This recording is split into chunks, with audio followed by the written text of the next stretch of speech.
Today I'm sitting with Linsday McCarthy, author of The Miracle Morning for Parents and Families. We've been talking about family meetings, and today is our second session. We're looking at, first we looked at what is a family meeting, and today we're talking about what are the actual steps to set that up for. So I'll let Linsday share her steps. Yeah, so we actually created a playbook that kind of goes along with the original Miracle Morning for Parents and Families. And in there, there's a step-by-step guide to set up your family meeting. And step one is to just generate ideas. So asking questions, what do we want to talk about when we get together? How often do we want to get together? Is this a weekly thing? Is this a monthly thing? You know, just hash out the different ideas. We usually do it in like a journal format. So everybody's journaling their ideas. Step two, share those ideas. Then step three is kind of discuss, negotiate, pare those ideas down into something workable.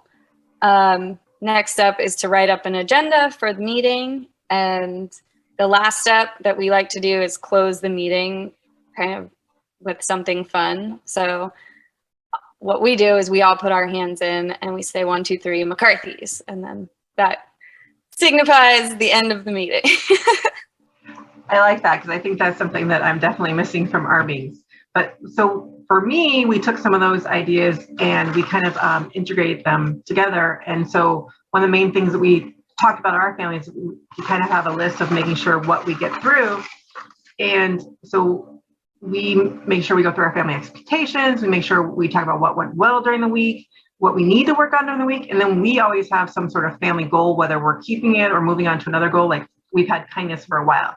So at first it was showing kindness, but then we moved to like using kind words, like getting more specific each time and changing that along the way. And then the biggest things that help me is we always go through the schedule. And we have a big calendar now that blocks it out, that I make sure that matches my phone as we do the meeting. And we also go like the lunch schedule for the week so the kids can get hot lunch or not get hot lunch. So we can mark that down knowing which days we'll have to make cold lunch. And then we also do what food requests. So if they have dinner requests, or we also mark down what days do we need to cook dinner? Because some days if we're running around, it might be out food. So that gives us our whole outline for the week, which those were things I used to do all by myself and like was trying to figure out. But now we're all having this discussion together, having that conversation, who's doing what. My husband's taking them here, or I'm doing this. And then we just kind of have it all like laid out for the week. And there's not this huge question or like that morning, okay, who's doing this, who's doing that. And so this has really helped to organize us as a family. And so for setting up for us, we were basically just looking at these questions and then seeing kind of what worked for us.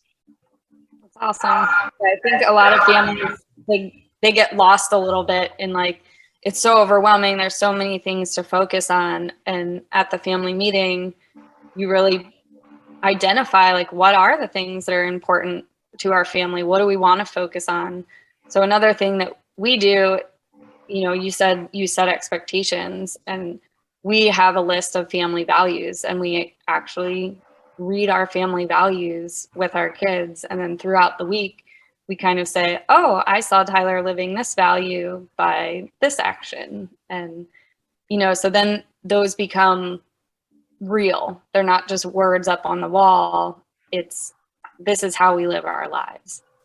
So that's awesome that you do that. Yeah, you give me an idea. We read the family expectations, but now I'm thinking we need to like add in that extra piece of like, well, did you see someone doing one of these things, or like, or not doing one of these things, and having those conversations. But we've been doing that a little bit. Because actually number 9, I will read this to you guys, is actually let the cats be when they want to be free and run, which has been a huge thing for us. Our kids are always like, this, the cats, but it's something we came up with together, and we'll remind them when that's happening, like, oh yeah, okay. And just to give them some freedom. But it's those types of things that work for your family and making that work for you.